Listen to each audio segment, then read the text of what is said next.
So good to be back. So good to be back with them. Thousands of things can get in our way, and before I do that, though, this is not anything that's getting in our way. It's something that we're here to celebrate and bless today, and I would like to ask Leah and Michael Finn to come on up. Yeah. Come on up here in the center here. Welcome. Just warning you, I have a lot of hormones. It's okay. There's a box of Kleenex. Okay. Good, she's already got Kleenex. As you can see, Leah will be having procedure tomorrow for the newborn C-section, and she asked us to bless and honor that new life coming into the world, and I am so honored, and thank you for asking me to do this. So, welcome Leah and Michael and your family and friends who've come today. We're taking the time this morning to bless and celebrate the birth of Indiana Lee. Yes. Yes, okay. Who will be welcomed via C-section tomorrow morning into this world. I'm honored to lead this blessing and to welcome him to this family and to our community. Leah and Michael, we acknowledge and affirm that Indiana is a gift. From the first breath that he breathes on his own, we know and affirm that his smile, his laughter, and his presence will enrich the lives of all who come to know him. Even his presence within your womb today has already made a difference and made the world a better place. A divine new life is joining the world, and we know that children are the greatest gift and the most blessed responsibility bestowed upon a family. So now I invite you, the congregation, Unity of Wimberley, and those of you watching, joining us online, to be witness to the celebration of love and life. I invite you to fill our circle with love and light and join me in blessing and affirming Indiana Lee's divine perfection. And if you feel so inclined, close your eyes, but you don't have to. And if you'd like to hold your hands out in a blessing, that's also a good thing. Let's just fill this room with love. We bless and affirm that the hands, hearts, and minds of every attendant, nurse, doctor, and caregiver are the hands, hearts, and minds of God. From the time of check-in tomorrow through surgery, delivery, and recovery to the aftercare for both you and Indiana, we know everyone and everything are all working in perfect concert to bring this new life into the world. We affirm the presence of God within this being, active in, through, and as Indiana Lee. We affirm that he is blessed and protected through all of the wonderful and challenging things that the years will bring. We affirm that he finds goodness and inspiration in all things and has the wisdom to discern the truth from the transient. We affirm that he is healthy and prosperous always and in all ways. We affirm that his life is rich and full in wealth that is measured in both the physical and spiritual context of his existence. We affirm that he loves well and is well loved. Through each passage and season, we affirm that he is always surrounded by the warmth of family and friends. And we affirm that his days are forever filled with the light, the grace, and the love of God. Leah and Michael, as your spiritual community, we support you with our love, our wisdom, our care, and maybe even some unsolicited advice along the way. Yeah, okay.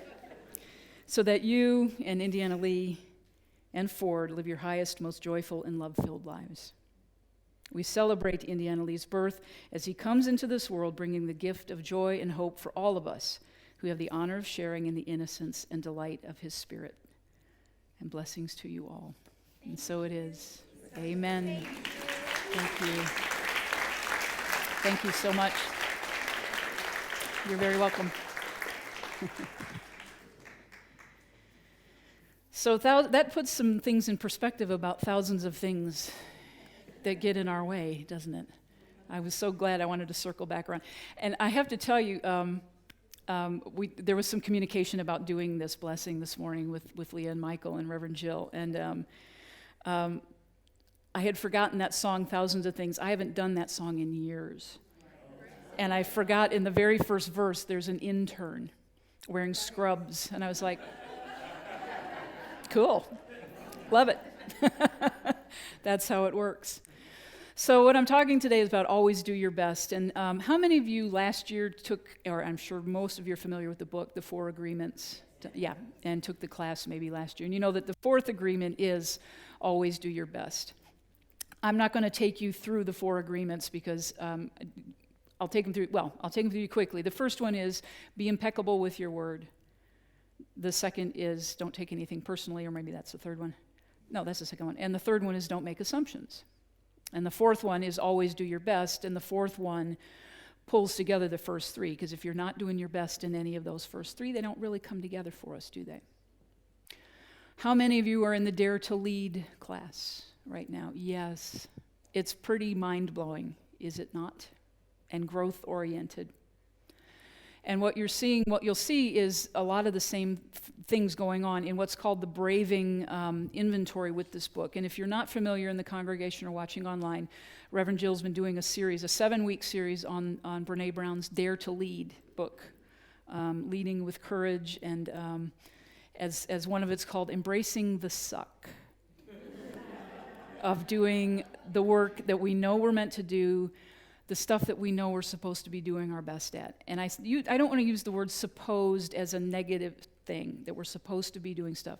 We know inherently when we are off track. Do we not? I do. I don't know about you.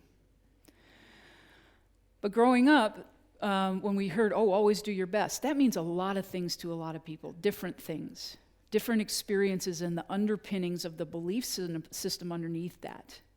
Okay, doing our best in some cases, and I will attest to this in my case, is doing your best means being a perfectionist.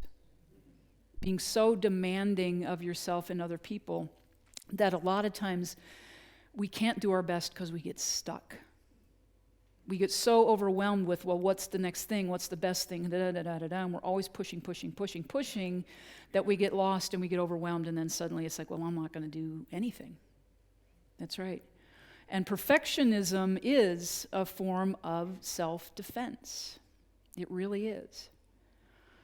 Because our belief and that implanted belief of our inadequacy, we're not enoughness, we're not smart enough, the ises and notses that we've been taught. We carry that belief system around, and so to cover for it, say, I can't, it's not going to get done because it's got to be absolutely right. And I will call myself out, and I've done that many times with you. You guys know about this when I talk about songwriting and music and the thing that is mine to do in life. Some early experiences taught me that being open-hearted and doing what I know is mine to do from spirit, like an inspiration thing, feeling like, yes, do this, go full in, all out when I was a preteen. The joy of music for me was just an absolute joy. It was like it's that innate thing, and you know it's yours to do. And as we grow up, we get the experience of when, and many of you know this, when you're doing your gift, when you're doing your talent, when you're out there in the world, there are people who don't like that. There are people who are jealous of that. And why? Because they're not doing their thing. Right? And so it's like, I'm going to make myself feel better by making you feel bad about you. Okay? That's not doing your best, is it? No. And I had some experiences early on that colored, and still will continue to color, some things that I do musically now, 40 some odd years later. And I'm always like, God, there it is in my face again. But that's the idea that we're around, is doing our best, is being aware of those triggers, being aware of those thoughts, those underpinned things that are driving the ship sometimes. And when you bump up against the fear, it's like, okay, I want to go for this, and then this terror comes up that somebody's going to judge me, somebody's not going to like me, somebody's going to just be really ugly to me in very different kinds of ways, either very directly or very passive-aggressively, and you're like, yee. But the idea of doing our best is to stand aside from that. And if you're in the Dare to Lead class, and I'm going to read you what the Braving inventory is. And Braving is an acronym for boundaries, reliability, accountability, vault with a V, and I'll explain that, integrity, non-judgment, and generosity.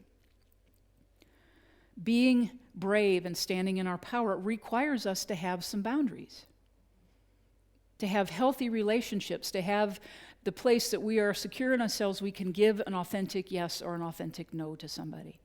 Not a reactionary, no, I'm not doing that because I feel fear, or not, I'm not doing that because I don't like you.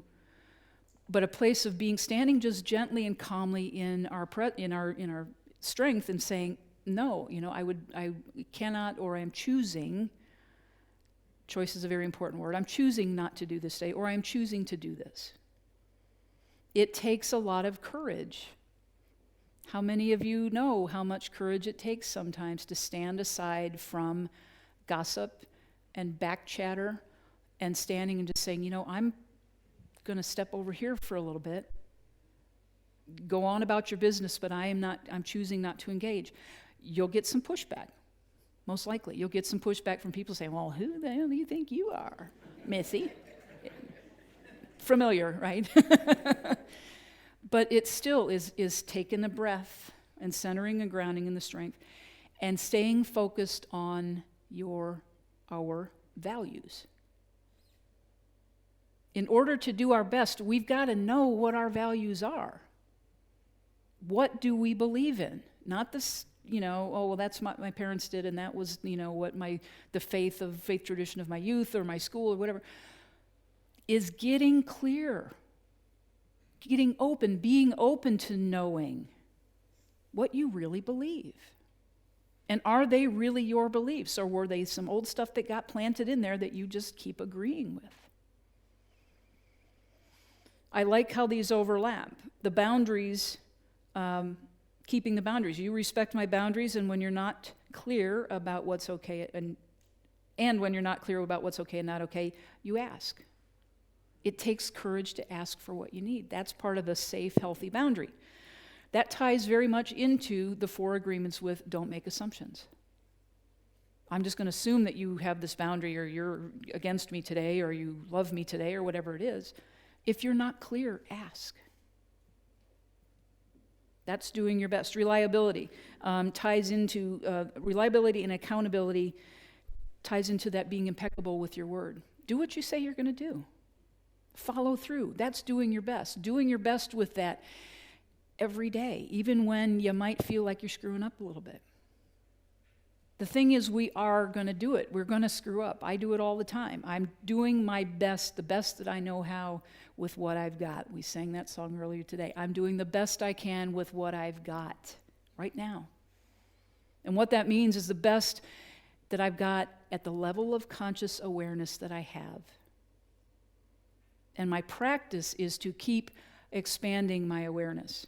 Keep expanding and looking into those old beliefs and keep refining and moving and evolving my belief system. Yes, I believe this part of it, but maybe not this so much. So how do I reconcile that or let it go?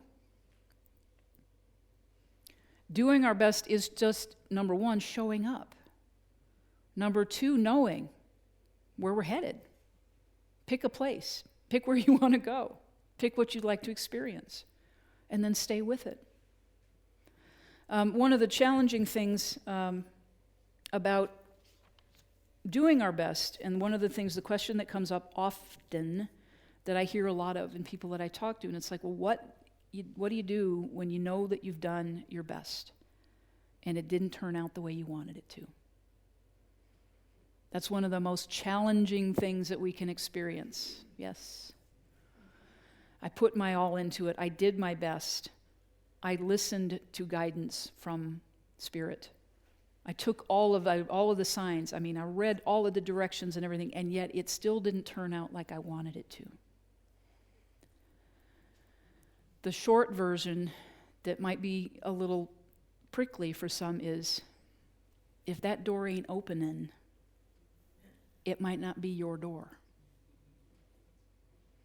It is leading you to another door, or to another path, or to another way to go in things. The thing is most important with that is not judging yourself or not judging anybody else surrounded by it. Take it as for what it is, which is information. It's feedback. The story of some of the greatest inventive minds in our world, and you've probably heard this many times, Thomas Edison. Rough number, somewhere between 7,000 and 10,000 times that he tried something different before the first incandescent light bulb came. He never looked at any of them as failure. And he didn't, it was like, oh, that person didn't do that thing. It was, okay, that didn't work. Next. What's the next thing we can try? And it's no different for us, whether we're talking about our job, we're talking about a relationship, we're talking about dealing with our kids, something along the way. We take the feedback. We look at it, we examine it, we pull it apart, and we say, what are my values behind this? Where am I pushing up against something that doesn't quite fit? And am I willing to shift it? And if you're not, that's cool. Say, no, these are my values, these are my beliefs. I'm going to hang on to this. I'm going to bless that person or that situation that I feel like I'm butting up against and let it go. And not give it any more energy. I'm going to be easy and gentle with that and simply look at it as information. Okay, that didn't work. Next. It sounds very simple. Yes, not easy in practice. Not easy at all. But doing your best means being willing to show up and do your best with what you have from where you are right now. And if you're not sure, ask. We have that thing, whatever we want to call it, spirit, God, infinite intelligence. We have access to it in every single moment of every single day, and we can just stop and take a moment and say, okay, count to 10. Square up my breathing, I think is, box breathing, I think is what Brene calls it in the class and in the book. Box breathing. In on a 4 count, hold it for a 4 count, out on a 4 count, or whatever, how many counts it takes you to breathe and to center yourself again and say, okay, that didn't work. I'm not going to keep beating my head against this same thing, the definition of insanity. Keep doing the same thing and expecting a different result. Our conditioned thinking about being the best we can, that, oh, you got to push, that work ethic, you got to fight through it, you got to struggle, and you got to do, I'm going to keep, it's like, it's not a bad thing to keep persistent about something, but stay persistent in looking at other ways to approach a problem. Be persistent in that. Not like, okay, I'm going to keep pulling on this locked door. Oh, maybe I should get a key. There's another way to do it. Maybe I should knock. Maybe somebody's on the other side of the door. Maybe there's another way around. But, stand there beating your head against the door going, it's not opening. What's wrong with me? Let it go.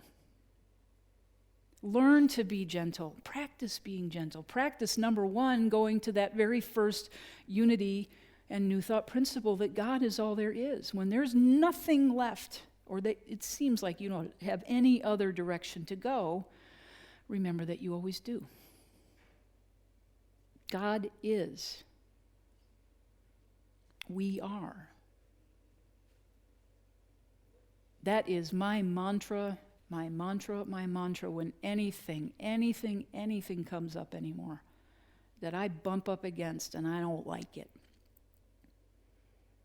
Oh, what's the first thing I'm going to do? I'm going to remember that God is something that is so much smarter than me, so much more unconditionally loving than I can be sometimes, so much more patient than I can be at times. And that always centers me.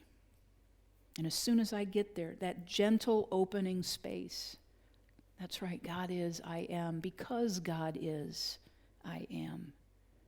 The answers come. the situation unfolds easily. Not me trying to force it, but allowing it. So I invite you, pay attention to those thousands of things that get in your way every day. Be aware that you can make the choice to let them make or ruin your day. Consider how you might think of all the things that you lack or not, and how much can you let go of without looking back. Namaste. Let's go into meditation.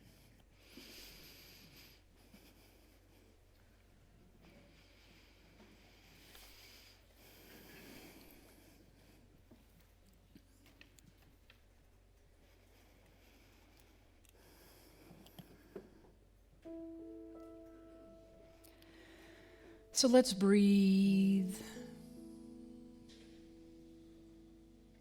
Yeah, heard some good big sighs out there.